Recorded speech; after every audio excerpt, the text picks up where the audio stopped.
Philosophy wasn't born fully formed. It was born from a struggle that transformed us. And it all begins with Thales of Miletus is considered the first philosopher in history. But he didn't emerge from nowhere. Philosophy was the result of a long process. Before him, the Greeks explained the world through mythology.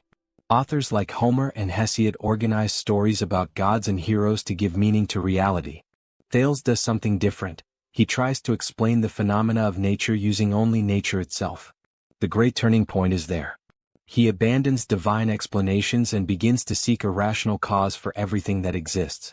He called this fundamental principle arche, the common origin of all things. For Thales, this arche was water, something present in various states, essential to life and visible even in the human body. This is how philosophy is born, when the world begins to be explained by reason and no longer by the gods. Anaximander was Thales' main student at the school of Miletus. And he brought an important innovation. He was one of the first to abandon poetry and write philosophy in text, in a more direct and rational way. Trying to advance his master's ideas, Anaximander came to a different conclusion. For him, arche could not be a visible element like water. He proposed the apeiron, something invisible, infinite, without beginning or end, at the same time material and spiritual. It is the apeiron that unites all things and allows the transformations of nature, such as hot becoming cold, or dry becoming humid. According to Anaximander, observing these changes is what allows human beings to philosophize. With this, he points to a more metaphysical path than Thales in trying to explain the world. After Thales and Anaximander, the Miletus trio is completed with Anaximenes. He disagreed with the master himself. For Anaximenes, it made no sense to explain the material world based on something abstract. Therefore he proposes that the arche was air. Air is invisible but it can be felt. It is fluid, it is in motion, and, for the Greeks of the time, it was connected to the soul itself. Anaximenes believed that all matter arose from the condensation and rarefaction of air. Even the earth, according to him, remains suspended in the air. He was the last great thinker of Miletus. Shortly after his death, the city was destroyed by the Persians in a massacre that almost put an end to the nascent philosophy. But the ideas of the school of Miletus had already spread throughout the Greek world, and the philosophy survived. You probably know Pythagoras for triangles. But what almost no one learns is that he was also the leader of a secret society. The Pythagoreans believed that there was a superior reality governed by mathematical laws which organized the material world. For them, numbers were not just tools, they were the very structure of the universe. Learning these ideas was not simple. To be part of the group, it was necessary to follow strict rules.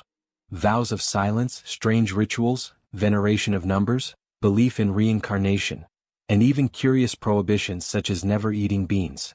Because of this, many ancient accounts describe Pythagoras as a mystical, almost magical man, perhaps exaggeration, or perhaps his cult truly believed that numbers hid deep secrets about reality. After Thales said that everything was water, and Anaximenes stated that everything was air, Heraclitus decided to go another way. For him, everything was fire, but not in the literal sense. Fire was a symbol of his main idea: nothing stays the same. Reality is constantly changing. Its most famous example is the river. According to Heraclitus, it is impossible to enter the same river twice because the essence of the river is flow. The water changes, the moment changes, and you change too. For him, this applies to everything in life. The fundamental characteristic of reality is not permanence, but constant transformation. If Heraclitus were the Messi of philosophy, Parmenides would be the Cristiano Ronaldo. They think exactly the opposite. While Heraclitus said that everything changes, Parmenides asserted that nothing changes. His logic is rigorous. There is being and there is non-being. Something cannot arise from non-being. Therefore, everything that exists has always existed. And furthermore, for something to change, it would have to become something that does not yet exist, a non-being. Therefore, for Parmenides, being is unique, eternal, and immutable. But what about the real world, where everything seems to change? His answer is simple and radical. Human senses deceive us. True reality is not accessible through the eyes or the senses, but only through reason. Democritus was another who entered the discussion about the arche, but with a completely different idea. Instead of looking for a fundamental element, he asked a simple question: what if I divide things infinitely? According to him, at some point this division would have to stop at something indivisible. In Greek, this is called an atom. Around 400 BC, Democritus proposed that everything in the universe is made of atoms. Different atoms, which combine in different ways, explaining all of reality. For him, everything that happens in the world can be understood as the interaction of these atoms, almost like the gears of a clock working together. With this, Democritus also disagrees with Parmenides. He believed that it is possible to discover the truth by observing the material world, using the senses and reason. Xenophanes' proposal for the archie is even more different. He sits right on the border between philosophy and theology. Xenophanes was one of the first to criticize the idea of Greek gods resembling human beings, full of flaws, vices, and corruption. For him, this made no sense. Instead, he defended the existence of a single, all-powerful God, who would be the true principle of everything. This God does not resemble humans, does not act like them, and cannot be understood by the senses. According to Xenophanes, this force is one, eternal, and immutable, and governs the universe without needing to interact directly with humanity. Therefore we cannot know its characteristics, only recognize that it exists. Socrates is considered the father of philosophy, so much so that all thinkers before him are called pre-Socratics. The curious thing is that Socrates left nothing written. Everything we know about him comes from his disciples, especially Plato and Xenophon. In his old age, Socrates heard from the oracle of Delphi that he was the wisest man in Greece. Instead of feeling superior, he did the opposite. He went out into the streets of Athens asking questions of the men considered the most intelligent in the city. And the more he asked, the clearer one thing became. No one really knew what they were talking about. That's how Socrates arrived at his famous conclusion. I only know that I know nothing. This method inspired the young Athenians, but irritated the older and more powerful. Accused of corrupting the youth, Socrates was sentenced to death. He could have escaped, but he chose to die as a symbol of absolute commitment to the truth. Contrary to popular belief, Gorgias was not a student of Socrates. He was one of his great intellectual enemies. Gorgias was one of the leading sophists, a group of learned men who taught oratory to anyone who could pay.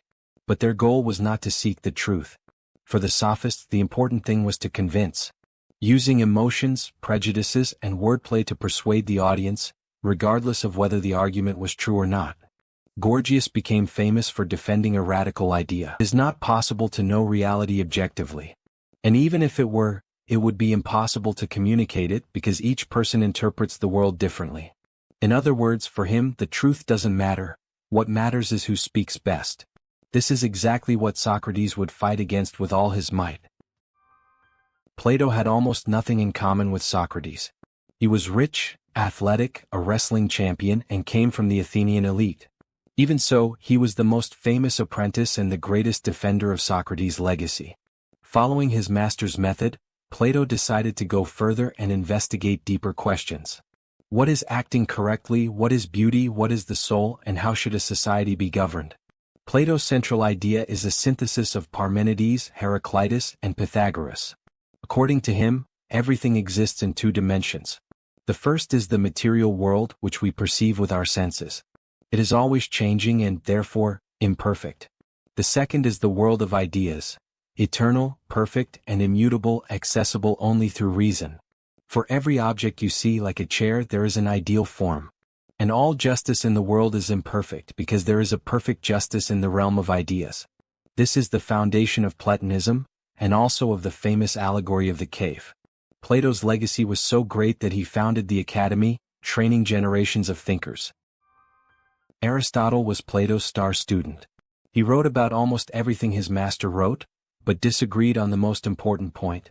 Plato said that the material world was merely an imperfect copy of the world of ideas. Aristotle reversed this logic. For him, forms do not come from a separate ideal world. They arise from the material world itself, as abstractions created from things that share the same essence. The idea of a chair exists because we observe various real chairs and perceive what they all have in common. The same applies to justice. True justice arises from human attempts to act justly. Believing that it is possible to understand reality by observing the visible world, Aristotle created empirical studies. With this, he laid the foundations of physics, biology, geology, and several other fields. And this doesn't even scratch the surface of everything he produced. Aristotle also wrote about ethics, logic, politics, rhetoric. Yes, the guy was simply amazing.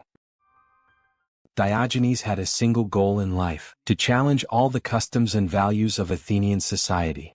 The greatest of the cynics literally lived inside a barrel in the middle of the Athenian marketplace. He acted like an animal without any shame, shocking anyone who passed by. But this wasn't simple madness. Diogenes was trying to prove a point. For him, social conventions are artificial, stupid, and undeserving of respect because they are not part of true human nature. Living according to these rules, according to him, only distances us from who we really are. Therefore, Diogenes lived in purposeful suffering. His life was philosophy put into practice. Today his legacy is remembered as much for his ideas as for the myths, such as when he humiliated famous philosophers, or when he simply told Alexander the Great to get out of the sun's way. There are two famous Zenos in philosophy: Zeno of Elea and Zeno of Citium. Zeno of Elea defended Parmenides, using paradoxes to show that nothing really changes. But here the focus is on Zeno of Citium, the founder of Stoicism. He began studying with the Cynics but greatly refined this philosophy.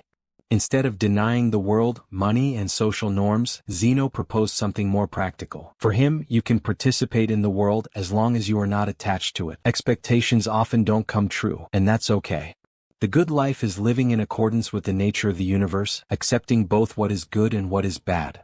Acting with courage, truth, and self-control, regardless of the outcome. Centuries later, this thought would be lived by Marcus Aurelius, Emperor of Rome, guaranteeing Stoicism an eternal place in history.